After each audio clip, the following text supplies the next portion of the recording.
Welcome to Lynn Cullen Live. Talk radio without the static. Email your questions and comments to lynncullenshow@gmail.com. Welcome to Lynn Cullen Live. And now your host, Talk radio Lynn without Cullen. the static. What the fuck? Email your questions and comments shut to up. lynncullenshow@gmail.com. .com. If that And now doesn't... your host, Uh-oh. Lynn Cullen. Yeah? Are you done? Thank you very much. Sorry about that. You know, par for the course. At least I'm on, okay? Good morning. How you doing? It's the 17th. It's a Monday. Hey, God. Man. Trump's doing some serious backpedaling. Jesus H. It just shows, I don't know what, it just shows that, yeah, you can move him. You can get him into a, I mean, it shows somebody around him said, you've lost this. But for him to come out and say, release the files, I got nothing to hide, after he has shut down the government for 2 months, threaten people, all this stuff to keep the files from coming out. You gotta wonder. I mean, clearly, it's because he knew he was going to lose the votes and he didn't want to look like a loser. So this is a guy trying to get ahead of it. But it begs the question,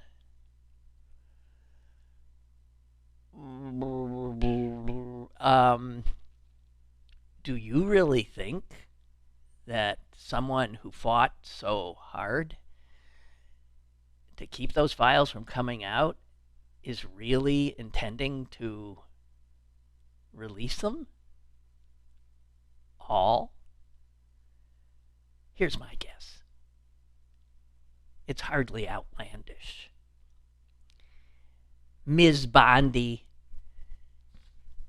and Mr. Patel and all that other crew of traitors are, I'm sure, very busily, if they haven't already done so, getting rid of files.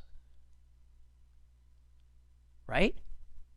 They got to know the ones, that are most incriminating. You think we're going to see those? I seriously doubt it, and I don't know. The thing is, it's more than just the files. There is so much out there. All the stuff that Steve Bannon has. His interviews with Epstein. All the stuff that Michael Wolff, the sleazoid biographer, has. I don't know. There's no way that this seeming capitulation is as real as it seems. That's my guess. You know this stuff. You know him. We know him. I can't imagine what's been destroyed already.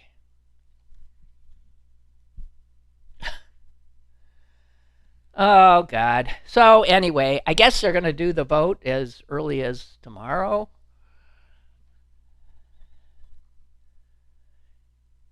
You know what I was thinking? I was thinking, all these people who were so mightily trying to keep this from us, now saying we have nothing to hide, when clearly they were working mightily and still are, no doubt, trying to hide it. I was thinking about what's like one of the first things a child is taught. Even by a bad parent. One of the things you teach a small child is something that the small child is already doing, and you want to let them know it's not acceptable. And that is lying. You tell a child, not to lie. And I was certainly taught that. It didn't necessarily stop me on occasion from, yes, in self-protection, spinning one or white lies for not wanting to hurt someone's feelings or something like that. But yeah, I took that to heart. And then I grew up. And seriously, it wasn't until I was an adult out in the world and started seeing how things work, how they function. And I saw in the workplace, I think especially, that lying is like insisted upon. In many respects, often lying is part of the job, because you look at how can these, and there are people who do it so regularly that they really don't even miss a beat. They don't think for a second. I'm sorry. I know I still sound so ridiculously naive. I sometimes realize that the child in me is still very much there. And I am still in a state of astonishment at how I was lied to about how the world works. It runs on lies of commission, omission. And with this crowd that we are now enduring, it reaches a level of such absurdity. I don't know.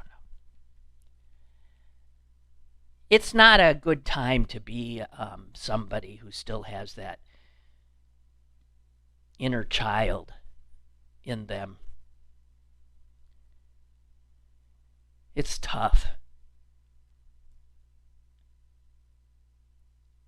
Mary saying, we could just ask the victims what happened, but no, let's let the men fight over the paperwork. Well, yeah. And that is one way of, I don't know. There's a lot of people who've seen this stuff, right? Including in the Justice Department before Trump took it over. There might be some, people who will say, hey, that's not all of it. I don't know.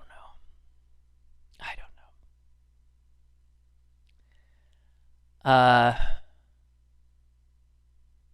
just don't know. Here's what we do know. Well, so he's going to sign it. So the House will pass it. Now the Senate will pass it. And then it goes to his desk. Oh, I have to tell you that I don't like purveying falsehoods. But I lied to you the other day, inadvertent. I said I passed on that the lie that's out there that Trump had absconded with the Resolute desk from the White House and brought it to Mar-a-Lago. That is untrue. I tip my hat to Adrian, who called me out and sent me some information, and I then double-checked. And I hate when I mislead and or just flat out purvey misinformation. God knows you get enough of it. I'd like to try not to be part of that fire hose of crap, but I was. Okay. It just astonishes me how people do put. I saw a quote supposedly from Pope Leo, you know, the other day, and it had a million, likes and retweets or whatever they call them now because they're not tweets, and it's not on X, whatever it is. I don't know, but it was so clearly not something a pope would say. It was way too political and personal about Trump, and my God,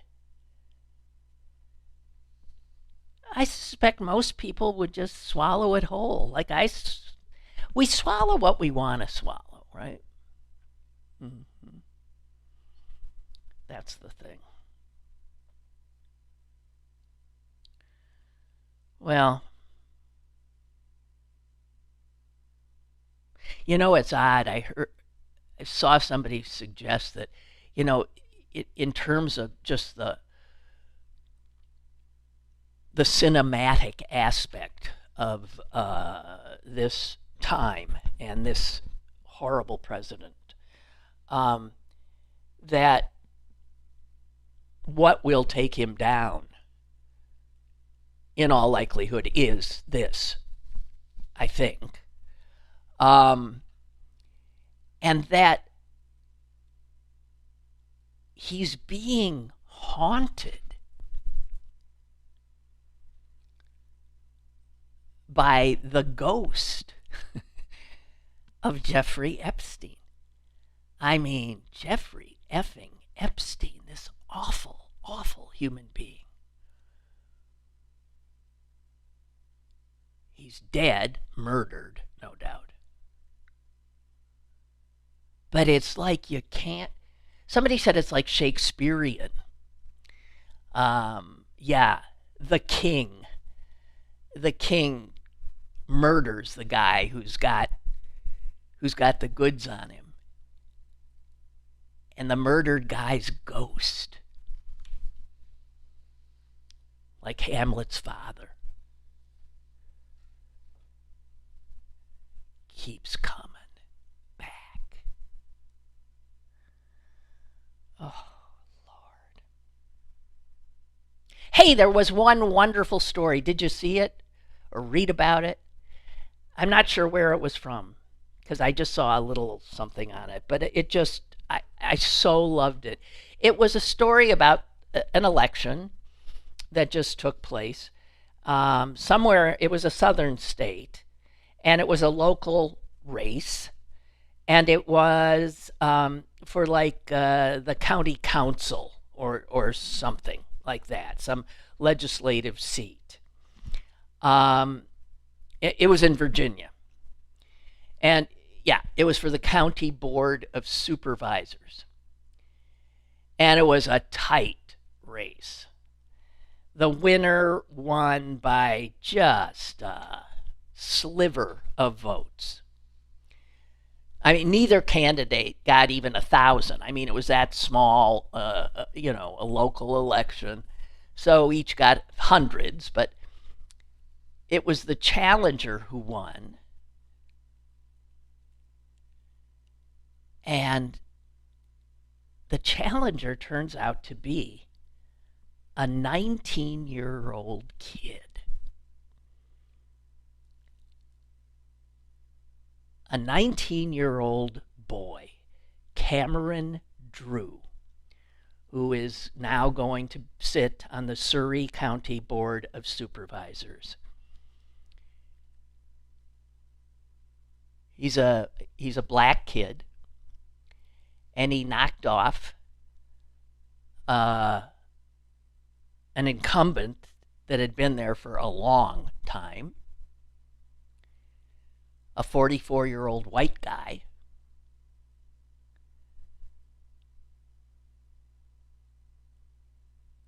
who was the guy that made this 19-year-old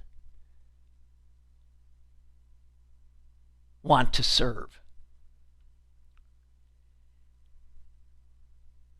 The guy the kid beat was his high school civics teacher.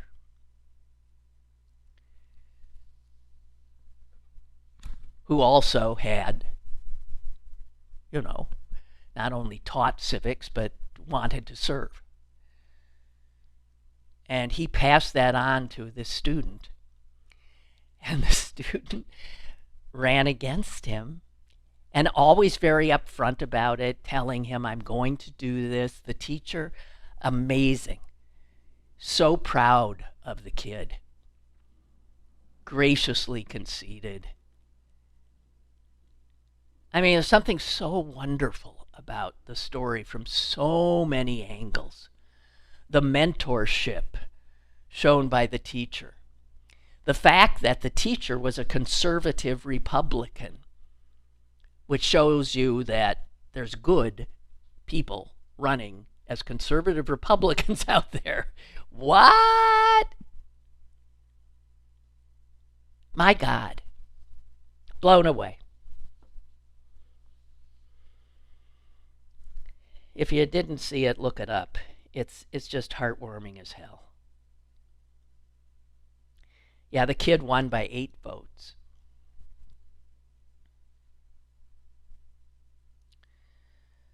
So, there's a lot of stuff I want to talk about, but it's also fucking heavy. Oh, no, more good news. I saw this today. More good news. Indiana. Republicans in Indiana. Very conservative state. Very red state.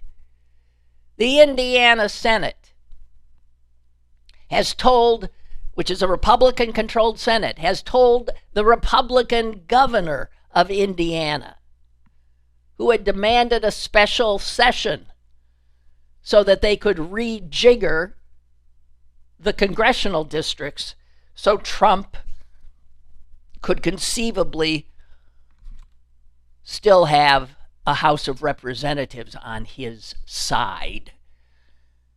And the Republicans in Indiana said, no, we ain't doing this. And what that does is leaves in place the current districts and likely leaves in place 2 congressional seats currently held by Democrats that will likely continue to be held by Democrats. They would have gone after those. And this follows Kansas. Again, red state, Republicans. And the Republicans refusing to go along with Donald Trump's efforts to rig the next election. So I'm thinking, the backpedaling we're seeing, the lifting of tariffs now to try to, get prices down a little bit since the tariffs made them go up. The acknowledgement, even if it's not said, of how everything he's doing is so unpopular. My only fear is that he's got a year now to get his head screwed on straight and realize that what he's been doing is so harmful to himself. But something tells me, I'm just praying that he's incapable of learning.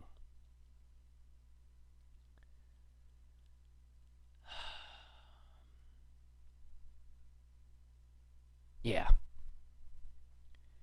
So, that's good news, I thought. And there was a little item also that even in DeSantis's Florida, there is a big fight going on about doing this kind of gerrymandering in advance and off calendar. They don't have the votes there yet as well. So that's all good.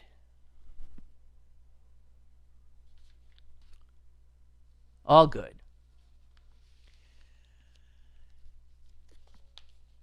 But we know that what this is about, and Trump so baldly saying to rig the districts. I mean, again, very transparent in that regard. The feeling being that if you do it publicly, right out in the open, people assume then it must be okay. Because if it's illegal, wouldn't you be hiding? No, they just do all the illegalities right out in front. And yeah, they even like have parades, in advance. And yeah, they do. And people fall for it because it so runs against everything we've learned about the way criminals operate.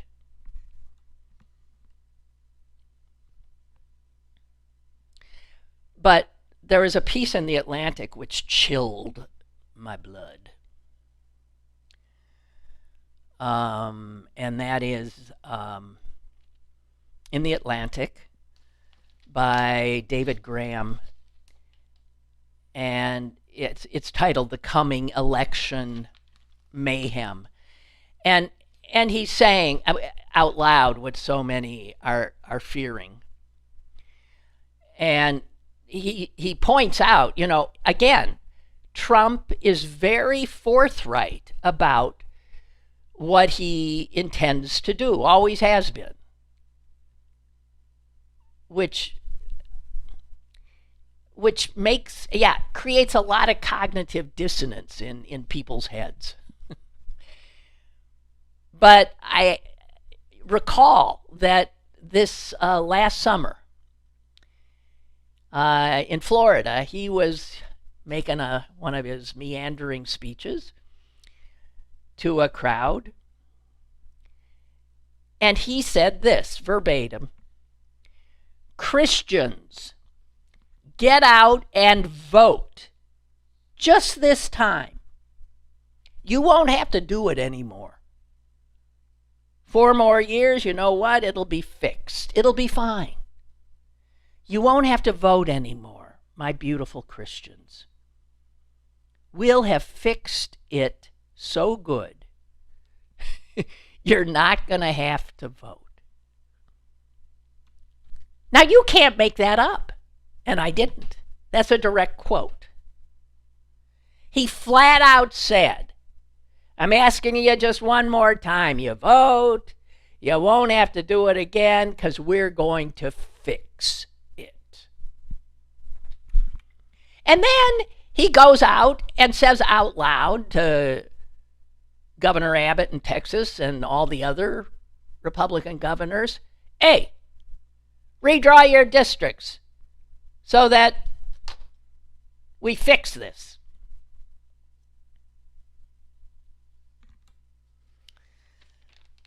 And so anyway, the guy in The Atlantic who wrote this, he, did a lot of legwork, talked to tons of, historians, election experts, that kind of thing. And he said, these are the kind of guys who are normally very cautious and sober and not prone to hysterics or hyperbole. And let me tell you,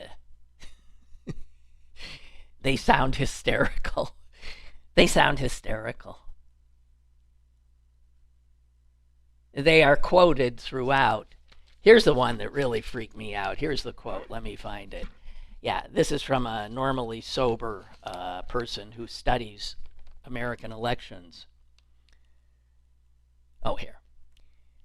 He said, some of the experts I spoke with believe that military intervention in the election is now not only possible, but likely. What the hell? So, I'm not telling you anything you don't know because we're ahead of this. We have said, and again, Trump's pretty out there. We see what he's doing. And people have said, will there even be an election for president, another election for president? Well, that remains up in the air. And what these experts obviously do is they look at other authoritarian governments that still use the structure of a democracy. They look like a democracy. People go to the polls, they vote. It's just, you pretty much know what the outcome will be. And that's how Hungary's been operating, and Turkey, and on and on. And he has been, modeling much of what he's done after those nations. They, nowadays they like to have the pretense of a democracy because it keeps, you say, I was elected. The people spoke. And,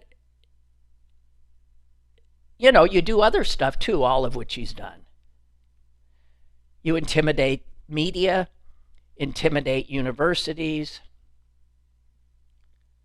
You pack the government with loyalists. You get rid of civil servants who are doing the job and replace them with ass kissers. You appoint people that will decide things correctly to the judiciary. And you actively harass and attempt to criminalize your political enemies. The one thing he hasn't done yet, as far as we know, is actually kill them.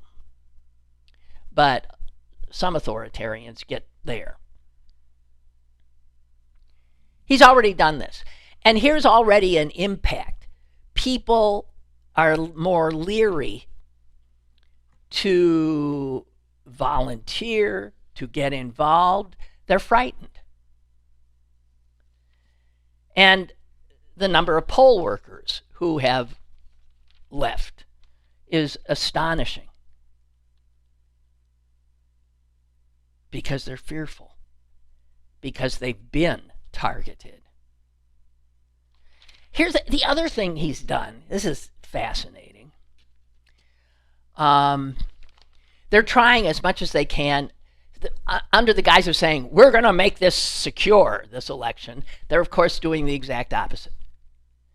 So there is one of the agencies in the Department of Homeland Security, which is such a misnomer now, it's beyond belief, is the Cybersecurity and Infrastructure Security Agency. Well, let me tell you something. That has been denuded. In a time when it's more necessary than ever before. Think of it. The Cybersecurity and Infrastructure Security Agency. How, in terms of national security, where are we most vulnerable? Infrastructure, tech, cybersecurity, infrastructure. He has decimated this agency. And this agency also has played a big role in helping smaller jurisdictions, states and local, who want to make sure that their voting machines and everything else are in fact secured. They have slashed Trump. The budget for this group, the amount of people they have for them. Oh, he did create a new position of Deputy Assistant Secretary for Election Integrity. Yeah, that is something new. And he appointed a woman named Heather Honey. Maybe you've seen her. What a doozy. She is a flat-out denier of Biden's win. And she was very much involved in the efforts to undermine the results of that 2020 election. And she now, guys, is the country's Assistant Secretary for Election Integrity. So he's moving all these things into place so that, let's say there's a close election somewhere, that if the Republicans start saying, we've got to look into this, they've got people in the inside now, on the inside. They don't have to be making calls like he did to Raffensperger, or whatever his name is. No, they'll have people inside who could find the votes.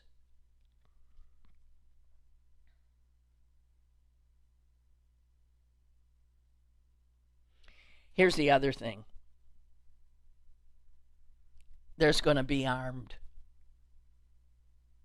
people around polling places where Democrats vote. In the cities, man, they're already there in many cities. And that's all about intimidation and keeping maybe brown people from voting.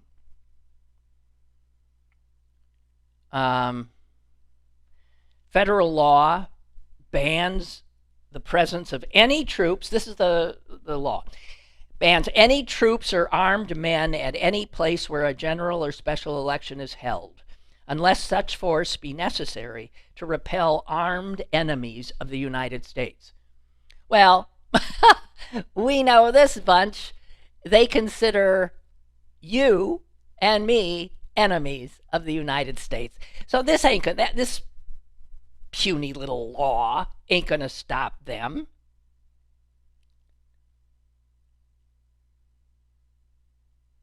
This is where emergency powers come in. This is where the invocation of the Insurrection Act will come in. And he's already started, obviously, getting troops in place, getting people used, perhaps, to armed men in the streets. In this piece, they say, we're talking about the election in 1 year, not the presidential. We're talking about the election that should be a wave election, should put the Democrats in charge in the House, and with all the powers that will give them, and conceivably even power in the Senate again. And these election experts are saying, in the worst case scenarios, armed troops could be ordered to close polling areas. They could commandeer voting machines or crack down on protesters. Of course, these orders would be illegal, and some of these units might refuse to follow them, but it wouldn't take more than just a few complying to corrupt the election.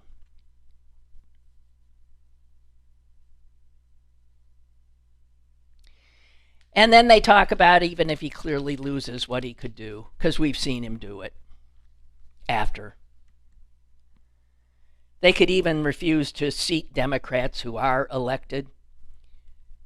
Mike Johnson will still be the Speaker of the House. And there will be, of course, the threat of violence, as we saw once before, in certification of the vote. So I'm just saying, this article is chilling, but it suggests that we all now will not be caught flat-footed as we were on January 6th. We will not be astonished if any of this happens. We're ready for any of this.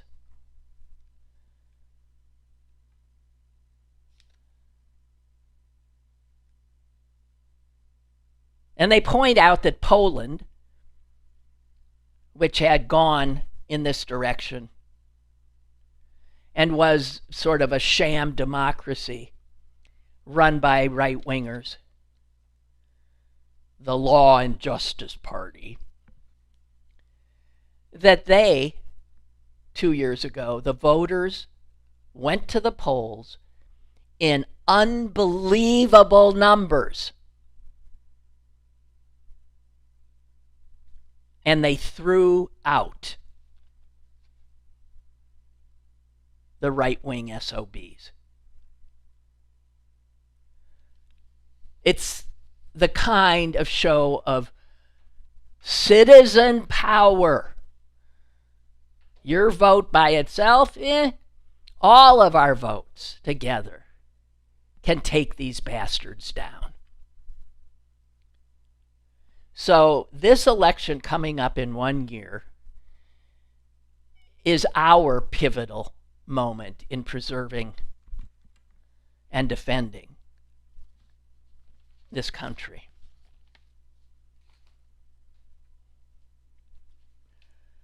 Just saying.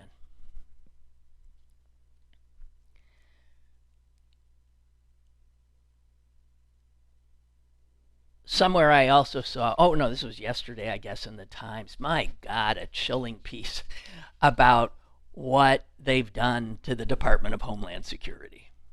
I mean, they have literally reconfigured it and changed its intended purpose so that it has become, as somebody said, it's become a department of deportation. That's all it is. When in fact, by law, it is charged with combating terrorism, child exploitation. It's to keep us safe. Not not from Haitians eating our puppies, but from real threats. It was created in the wake of the horror of 9/11. And I remember at the time it was created, there were people saying, I don't know about this. This could be creating something that we will live to regret. But this is an article by people inside the agency who, and as all these articles always go, spoke on the condition of anonymity out of fear. Okay? So journalists now have to,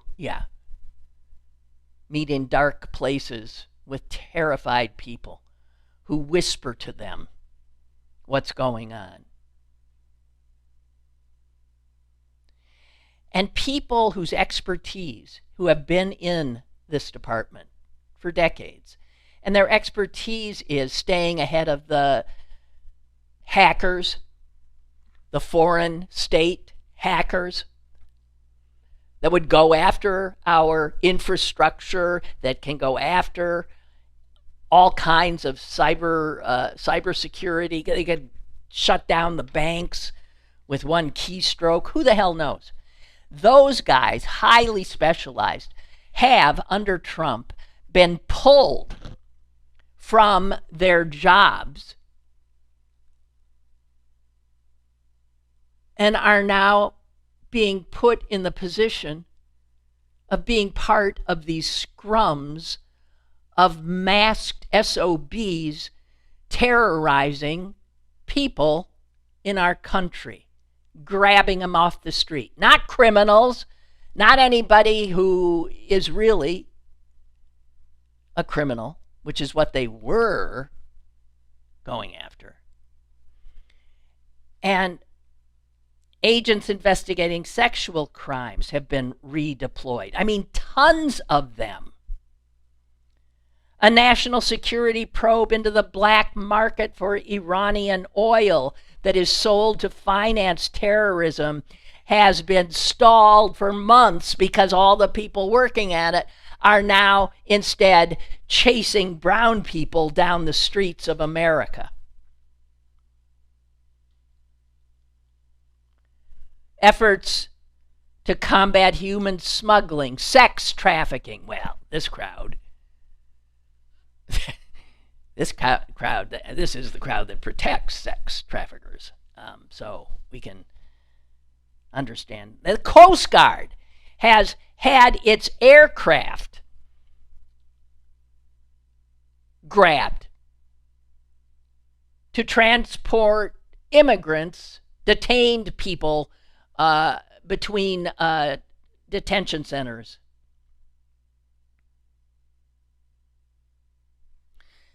This was like a 2-3 page article. It was, again, chilling. I'll spare you the details. Chilling.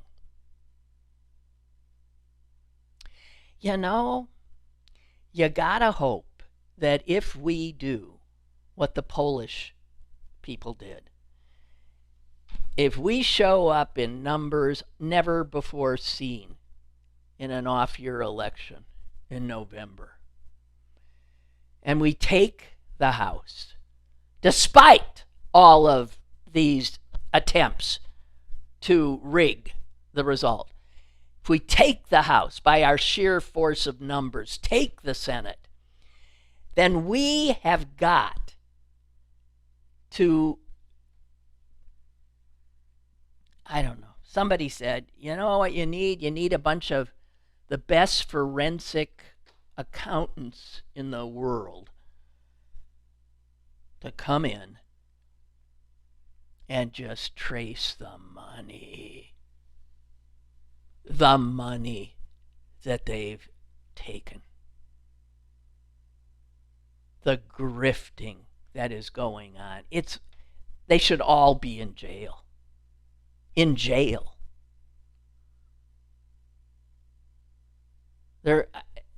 Of that, there is no doubt. And I don't mean jail like Ghislaine Maxwell. Jesus H. You know, what's he going to do with her? He's going to, I mean, really. He won't say that he won't pardon her. Do you see all the other people? He pardoned a guy this weekend who was, he'd pardoned before for January 6th. And this guy goes out and does a whole bunch of other stuff, and Trump pardons him again. Because the only crime is not voting for Trump.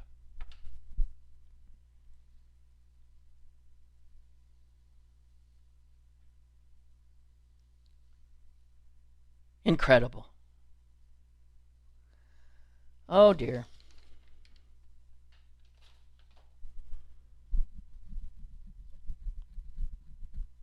Here's potentially good news. I don't know. Remember Fani Willis?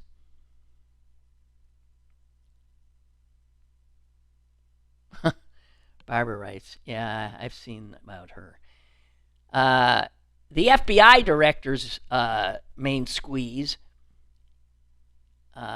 she's a singer, right? Country and Western singer or something. Kash Patel's babe has been given a full FBI protection detail, which is unprecedented. Where did I see that one of his a long-term FBI agent got thrown out for, it was something that had to do with her. It was I mean, they're unbelievable.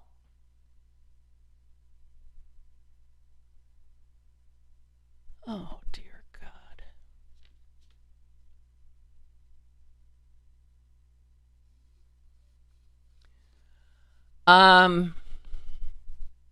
Okay, potential good news. Fani Willis.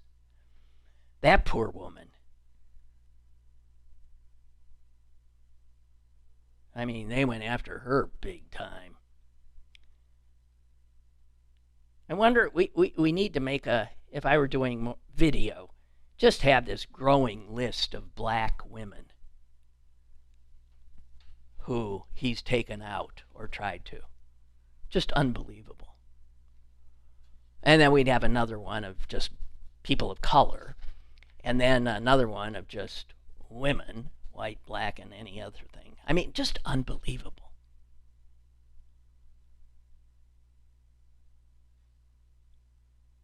So they got rid of her, and the Georgia Supreme Court said, yeah, it's okay. That was a while back. So she's that trial of Trump and Giuliani and all those others for attempting to negate the result of the Georgia election in 2020. That's the one that even has audio of Trump telling that Raffensperger guy, the Secretary of State of Georgia, to get me some votes. I only need whatever it was. That case has not seen any resolution. Has not. But I'm here to tell you it is still alive.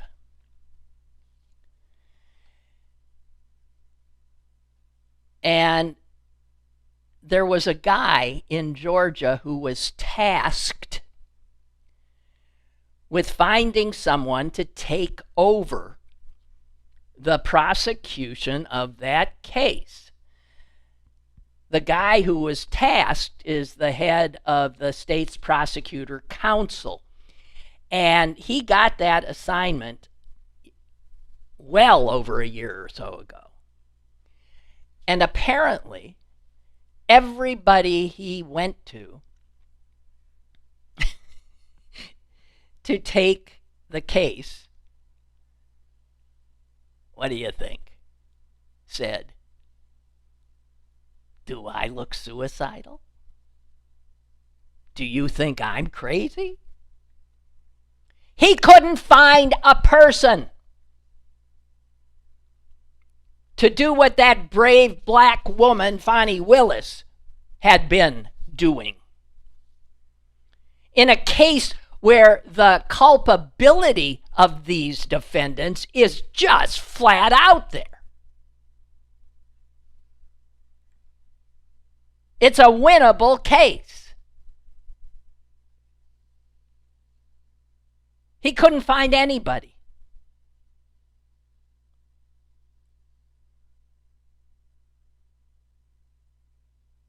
So finally, he said, all right, okay, Jesus, I'll do it myself. So this guy is now doing the case. Now, this is a Republican. His name is unfortunately, the first two syllables of his name are Scandal. Scandalicus, I think, is probably. Anyway. He now is in charge of dealing with this case. And I mean, he can scuttle it. He can try to strike plea deals. He can drop charges, or he can do almost anything.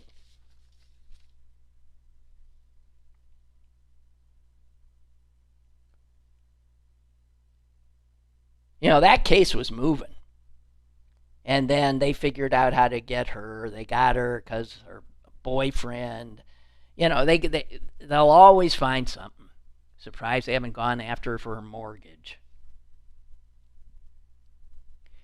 And the thing about this case, if it ever gets to trial, is that if Trump or if Giuliani and these other sons of bitches were to be convicted, it's a state case. And Trump couldn't pardon them. The Supreme Court's giving him immunity means probably can't get him either. I don't know. Unbelievable.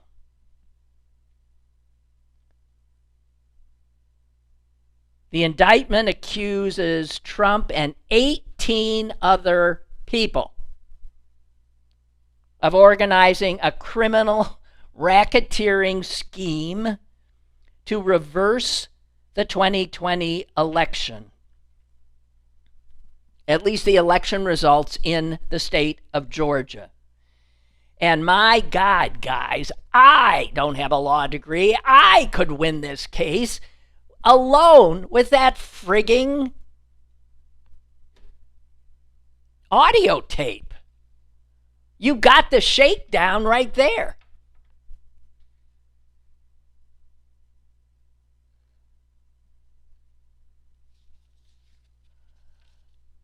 Well, I sure as hell hope that this Pete Scandalakis, and in taking the case, he said the public has a legitimate interest in this case. So let us hope that this guy is actually above board. I don't know. Let's hope.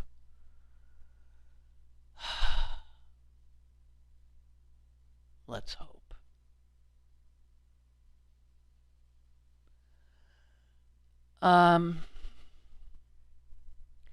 Do you know, I'm embarrassed. I'll admit it. I'm embarrassed to admit this.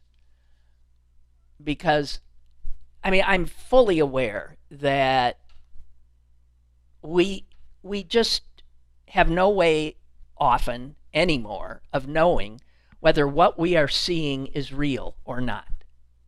You'll agree with me on that? We just don't. Sometimes it's pretty obvious that it isn't. But the fake stuff is getting really good. Even people talking, saying things, videos, audio, total proof of something, and it's bullshit. So I can't imagine how we're supposed to live in a world where what it does is erode all levels of trust. How do you live in a world in which you can't trust your own eyes? How do you function when you can't trust your own ears?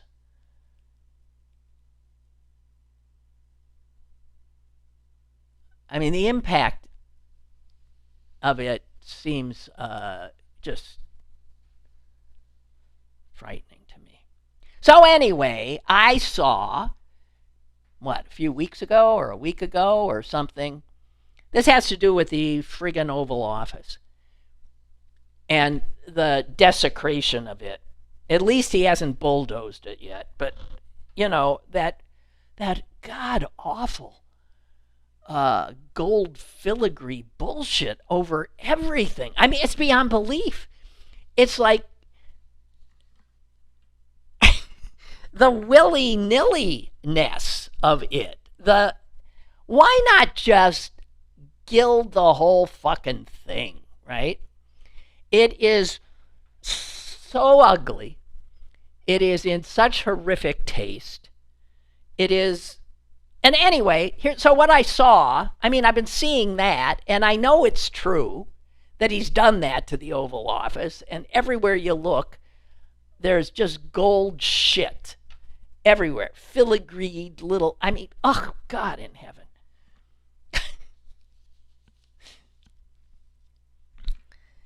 And I saw a picture.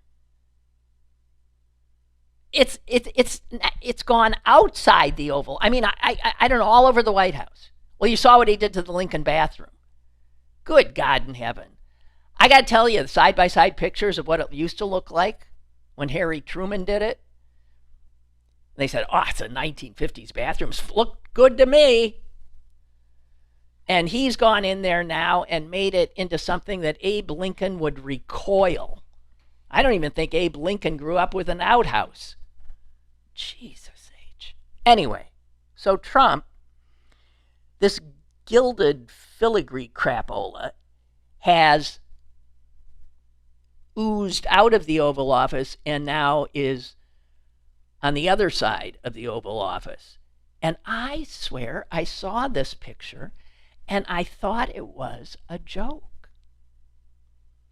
I thought it was someone, trolling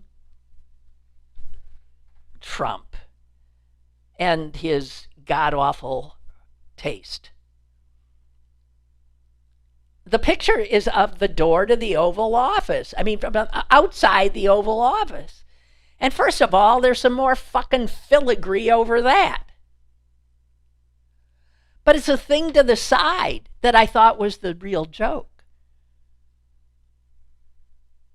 I mean, I know you know what I'm talking about now.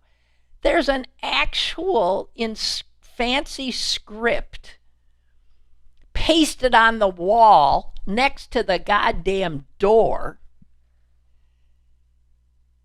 lest somebody not know. It actually says, because they pasted it on the wall, the Oval Office. Are there signs like that all over the president's bathroom? What the fuck? I thought it was a joke. And then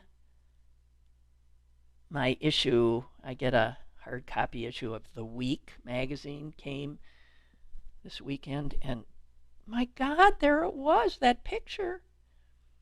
And it said, President Trump has placed a gold scripted sign reading the Oval Office on the office's exterior wall.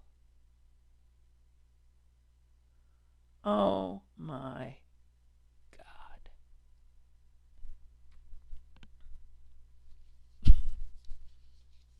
Oh, did I tell you this? Why did I think I had? He came back from Asia and said that we were going to start doing nuclear tests. United States got to do nuclear tests. You got Russia doing the saber rattling in China and blah, blah, blah, blah. And then it turns out people had to, say, well, he's not talking about, no, not quite, backpedal, backpedal, backpedal, backpedal. Well, guess what? Oh, I saw this today. His saying that has already created a kind of, testing race. Now, I'm just sharing this with you. Moscow was quick to call for proposals on restarting its own nuclear weapons testing program. Beijing has stayed largely silent, but in the remote deserts of western China, satellite imagery and expert analysis show that China is rapidly expanding an historic nuclear test site. The country's military has quietly carved new tunnels, hollowed out explosive chambers, and built support facilities that researchers say suggest preparation for nuclear testing. Oh, God. Okay. Rustbelt says, the signs are there to help a dementia-ridden Trump remember which room he's going into. No, I don't doubt it. I do not doubt it. Dear God in heaven. Okay. Whoa, that was quick. Cullen Live, Whoa. Monday through Thursday from 10 a.m. to 11 a.m. and archived at pghcitypaper.com. The opinions expressed on Lynn Cullen Live are those of the host and do not necessarily reflect the viewpoints of Pittsburgh City Paper or its advertisers.